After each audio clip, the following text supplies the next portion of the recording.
amigos, ¿cómo están? Un gusto en saludarlos en esta tarde ya, acá en Nueva Zelanda, aquí en compañía de mi amigo y hermano Robinson, para iniciar una serie de estudios de carácter histórico.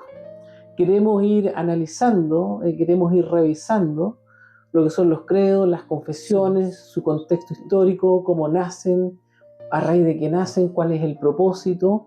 Entonces, queremos compartir con ustedes esta enseñanza. Queremos invitarles a que nos escriban, que nos dejen sus comentarios y saber si les gusta, ¿no? Si les gusta la historia tanto como a nosotros. ¿Cómo estás, Robinson? Bien, un saludo a todos nuestros amigos y hermanos que nos están viendo. Y sí, realmente nos gusta y nos apasiona la historia, ¿no? Por un tema bien importante. Uh-huh. Y es por el hecho de saber realmente cuál es nuestro origen. Correcto. Quizás es una pregunta que no muchos cristianos se hacen hoy en día, respecto de dónde viene lo que creemos, y cómo se fue estableciendo Uh-huh. a través de las diferentes etapas históricas. Porque la religión, ¿no? Entre comillas, cristiana, no es algo que esté sujeta en el aire. Hay un fundamento detrás, y es muy importante que todos los cristianos puedan aprender y puedan entender entonces de dónde viene todo esto, cómo se fue afirmando a través de las etapas históricas y hasta lo que tenemos hoy en día.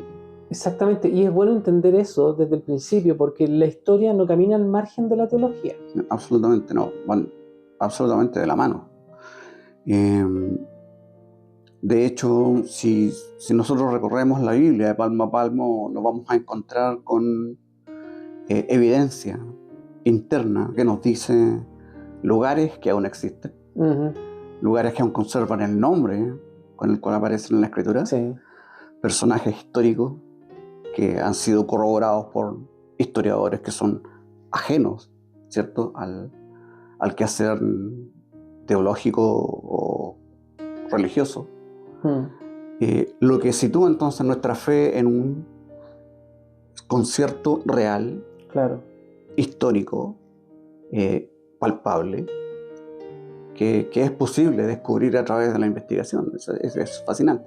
Así es. Oye, y como punto de partida, hemos querido comenzar, y te sugerí, y tú estuviste de acuerdo, hemos querido comenzar con el credo apostólico.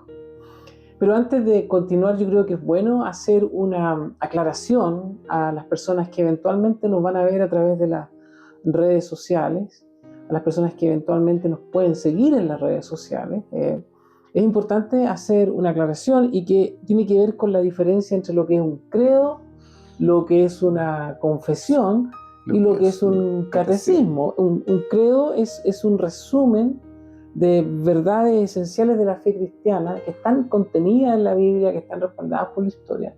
Entonces, los credos son resumen de verdades que están contenidas en la Escritura, ¿no? Un resumen, no un resumen extenso, es un resumen breve.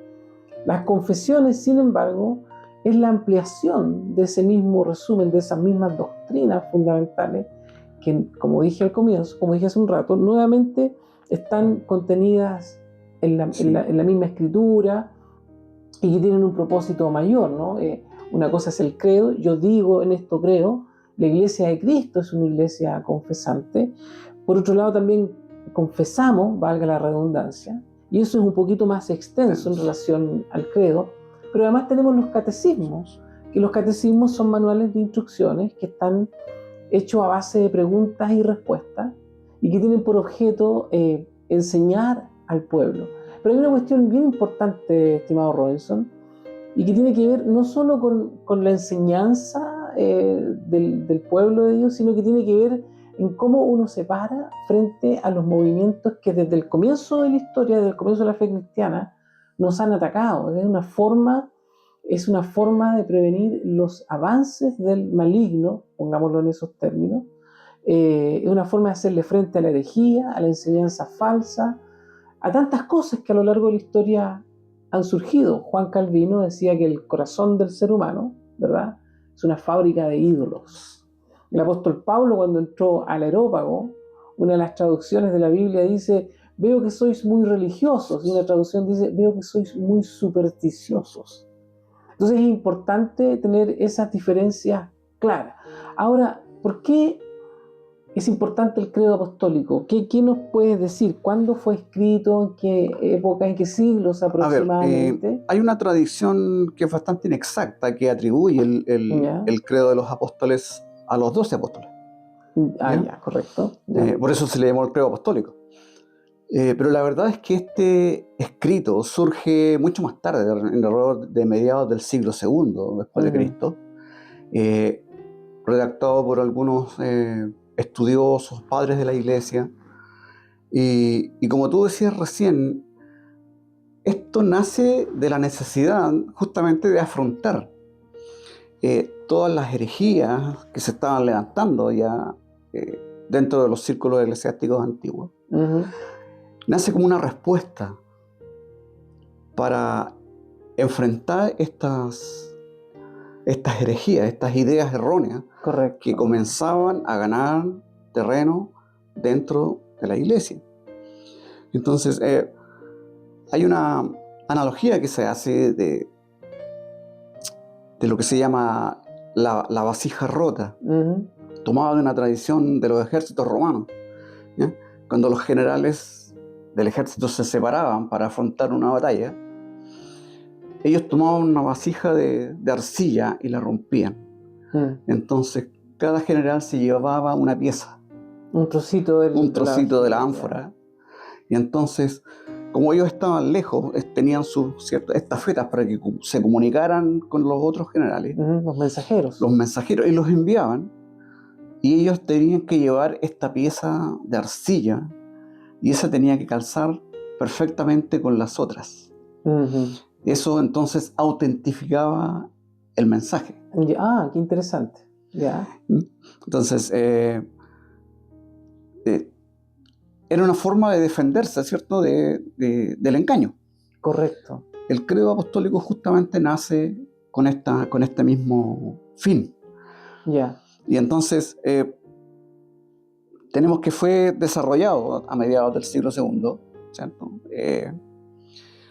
entre el 200 y el 250 después de Cristo. Un poquito pasado para el tercero, para el tercero, probablemente, sí. claro. Y no se sabe con certeza quiénes lo redactaron. ¿Ya? Sin embargo, se llama credo apostólico. ¿Por qué? Porque en este pequeño resumen de verdades de la fe está incluido todo el pensamiento que los apóstoles del Señor vaciaron en sus escritos. Ok, se llama credo apostólico entonces porque contiene las principales enseñanzas de los 12 apóstoles. Exacto. Que, como bien sabes, y el público que nos va a ver también asumo que sabe, y si no, se lo explicamos. Para ser apóstol, esto es entre paréntesis, tienes que haber sido testigo presencial de las obras del Señor, haber estado en la primera línea de los acontecimientos, de los milagros, del trabajo de la resurrección que realizó nuestro Señor Jesús. Entonces, no lo escribieron los apóstoles. No, pero refleja, sí, la enseñanza que ellos vertieron en sus escritos, ¿ya? Entonces, ¿cuál era el objetivo? O sea, estamos hablando de una época en que no existían los medios que tenemos hoy día. Por ejemplo, hoy día simplemente usted nos está viendo a través de su pantalla gracias a un teléfono celular. O una cámara. Estamos grabando y estamos a miles de kilómetros de distancia quizás de su casa.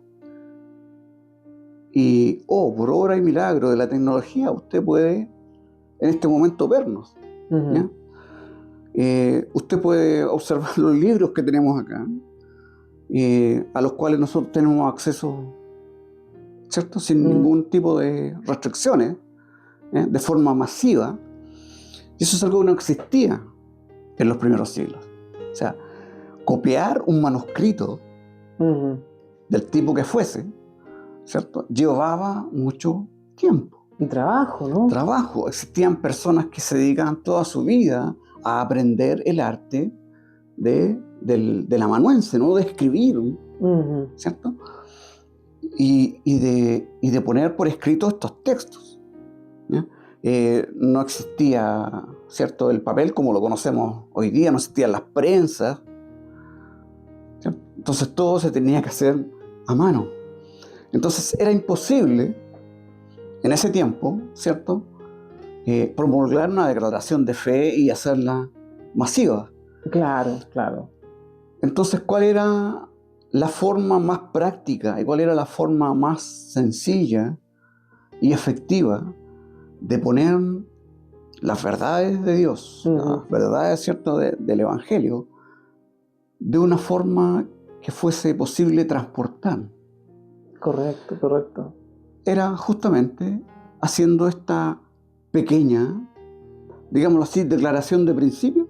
Digamos declaración de principio. Y traspasarla de forma oral para que las personas lo aprendiesen, y en la instancia de que ellos viajaran a lugares lejanos, lo que estaban haciendo era llevar el Evangelio con ellos. Y cuando se juntaban ellos, lo recitaban. Lo recitaban, sí. Porque una condición importante, digamos, para la iglesia del primer siglo y las que o en el proceso del desarrollo histórico de la iglesia, ¿no es cierto? Una cuestión importante tenía que ver con la confesión de aquello que se creía, ¿ya? Por eso que cuesta entender que existan hoy día grupos religiosos o cristianos que se hagan llamar cristianos que no consideren los credos como algo realmente importante. Claro. En circunstancias que sí lo es. Sí lo es. Porque la iglesia de Cristo es una iglesia, no es solo militante, sino que además es una iglesia que confiesa. Exacto. Entonces, tenemos esta situación, este marco en el cual se desarrolla el cristianismo del primer siglo y de los siglos subsiguientes. Y entonces el credo se transforma en el arma principal de los cristianos para declarar su fe. Correcto. Entonces es aquí donde entra entonces la analogía con esta vasija que yo te decía. Claro. Con estos fragmentos que los generales debían enviar a sus generales amigos para enfrentar la batalla. Correcto. Entonces, aquel que venía y confesaba este credo era entonces considerado, ¿cierto?, de la fe, del camino. Correcto. El mensaje que trae es auténtico. Auténtico, claro. Fíjate, ahí está entonces la relación entre esta... Oye, y este credo apostólico que surge en el siglo II, pasadito para el III, luego toma una forma ya definitiva, ¿no? Porque tiene un proceso, hay un desarrollo en la depuración de las ideas. Exacto, sí. En el ajuste. Los manuscritos originales pasaron por las manos de muchos de los padres de la iglesia en los siglos sucesivos, hasta que, ¿cierto?, tomó su forma definitiva. Ya por ahí por el siglo VIII, más o menos, que toma su forma definitiva. A fines del 7, principios del siglo VIII, ya hay registro de que ya contaba con las características con las cuales lo conocemos hoy. Porque, claro, exactamente, porque es así como nosotros lo conocemos hoy. Nosotros tenemos, probablemente existan algunas copias. ¿Qué me dices tú? Debe existir algo de los primeros credos que circularon, ¿no? Mira, no hay registros de que existan esos manuscritos antiguos. Manuscritos antiguos del credo. Por la misma situación que te explicaba hace un momento, ¿cierto? No había los medios masivos, la imprenta no existía el papel, no existía la tecnología para producir escritos en masa como los tenemos hoy. Y si la forma definitiva del credo ya quedó establecida a partir del siglo VIII, ¿por qué es que el credo apostólico sigue siendo importante hoy? ¿Qué contiene que lo hace importante? Ya sabemos que contiene doctrinas fundamentales de la fe cristiana. Pero ¿qué lo hace único? ¿Qué lo hace especial? A ver, ahí podríamos ver varios puntos. El primero es que es quizá dentro de la historia del cristianismo uno de los primeros documentos, ¿ya? Con una declaración de fe precisa y clara, ¿ya? Que se hace, entre comillas, masivo, ¿cierto? Teniendo en cuenta los medios de aquella época de nuevo. Y que empieza a circular, ¿cierto? Dentro de las iglesias. Claro. Es el primero, el primer quizá documento más masivo que el cristianismo produce, que comienza a circular dentro de las comunidades en distintas partes. Ahora, hablábamos recién de que es un elemento que puede ser transportado sin necesidad de estar escrito, ¿cierto? Claro, porque tú te lo llevas de memoria, ¿no? Claro, te lo llevas en la mente. Entonces, donde tú vayas, donde tú viajes, vas a tener la oportunidad, básicamente, de predicar el Evangelio.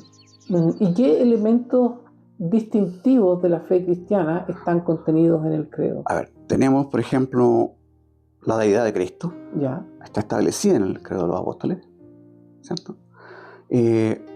A Dios como el creador de todas las cosas, como el originador de todas las cosas. Son dos de los puntos más importantes, ¿cierto?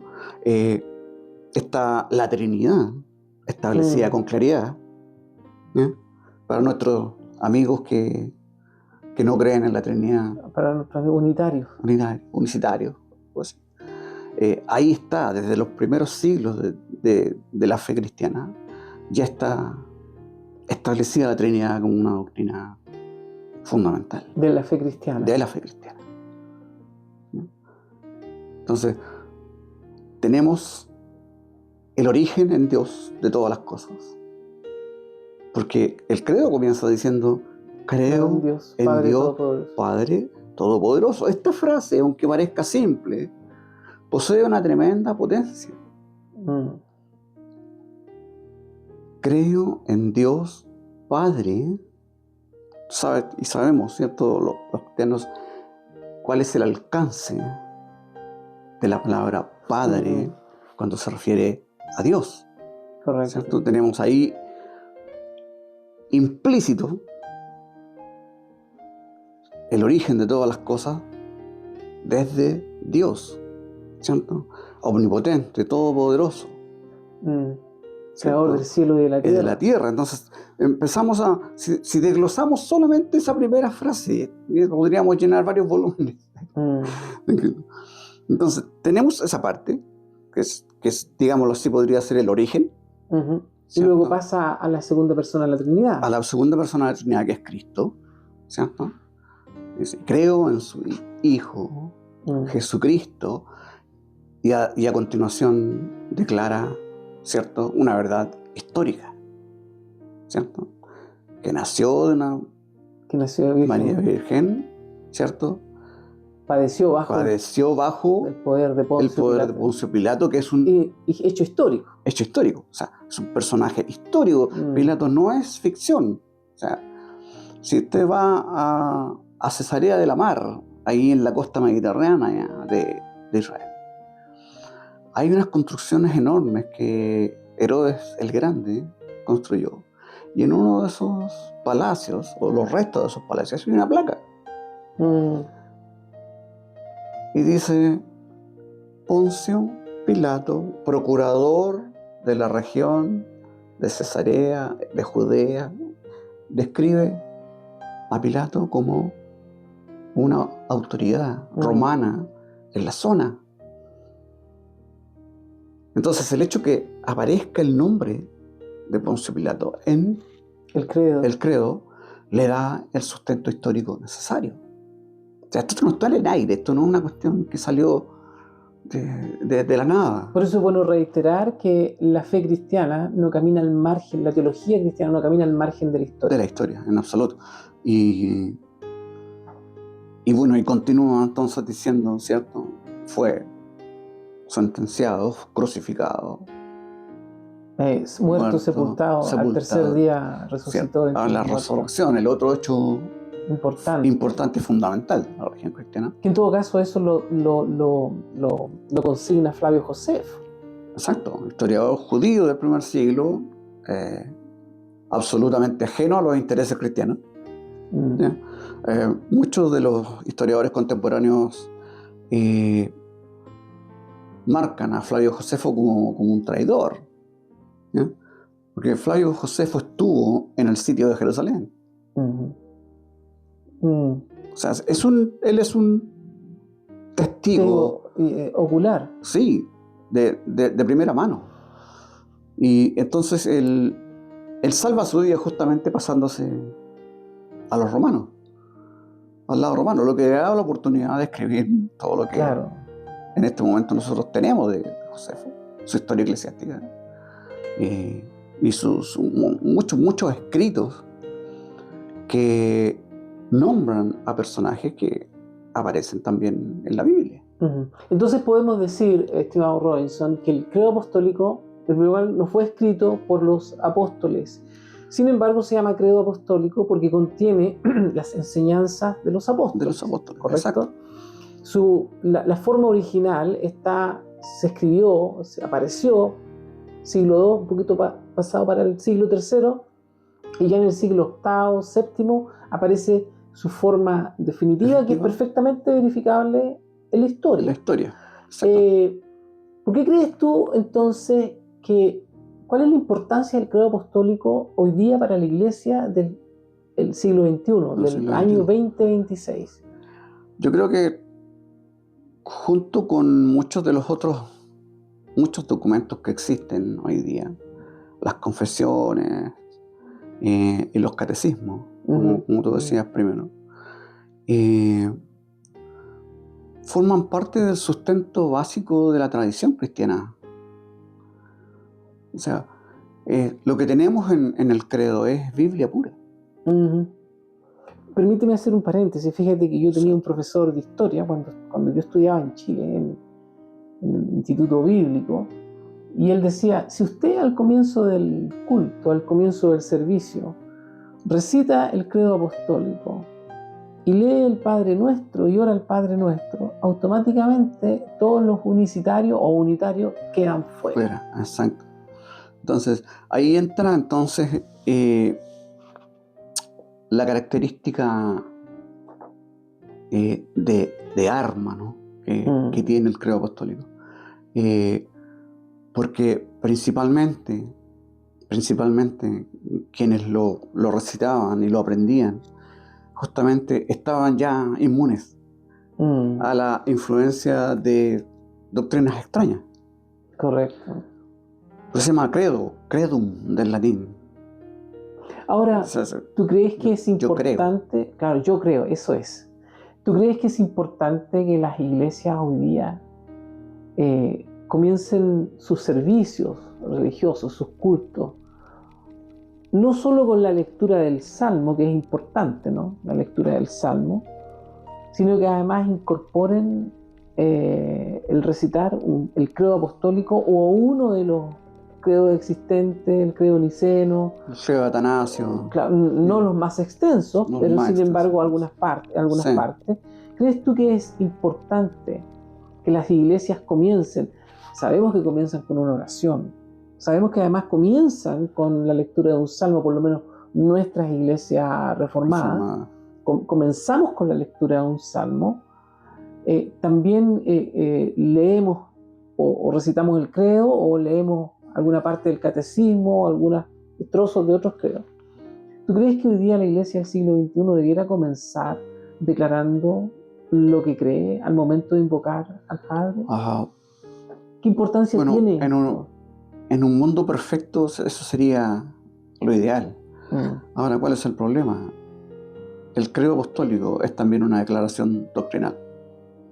Ya, a ver, explícame eso. Entonces,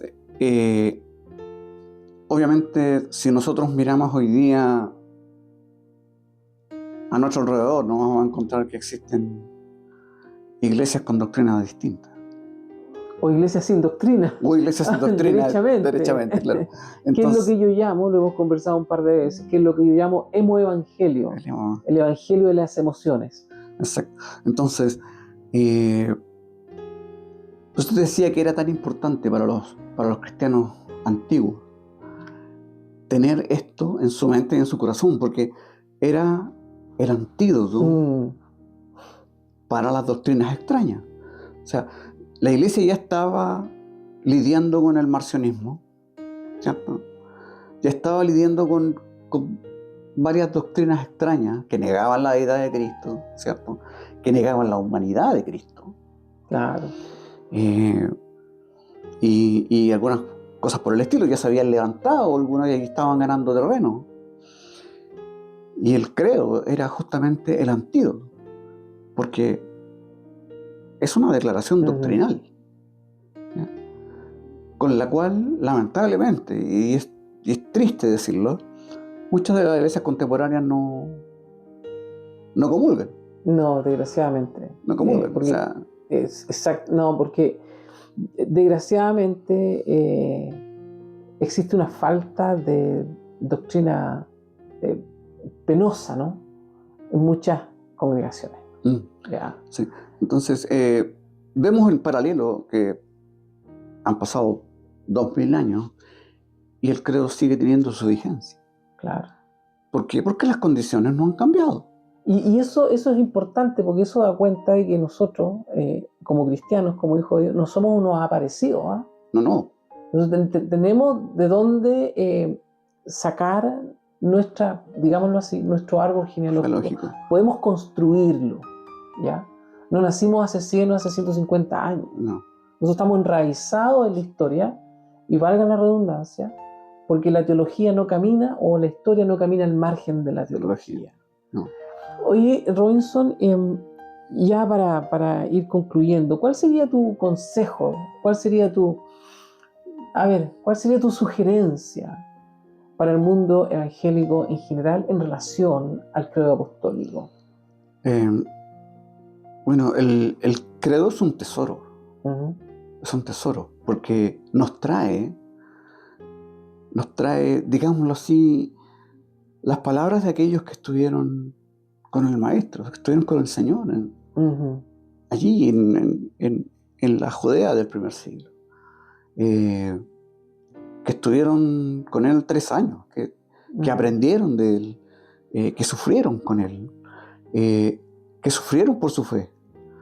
Recordemos que los apóstoles fueron todos martirizados, y el único que murió de viejito, ¿cierto?, fue el apóstol Juan.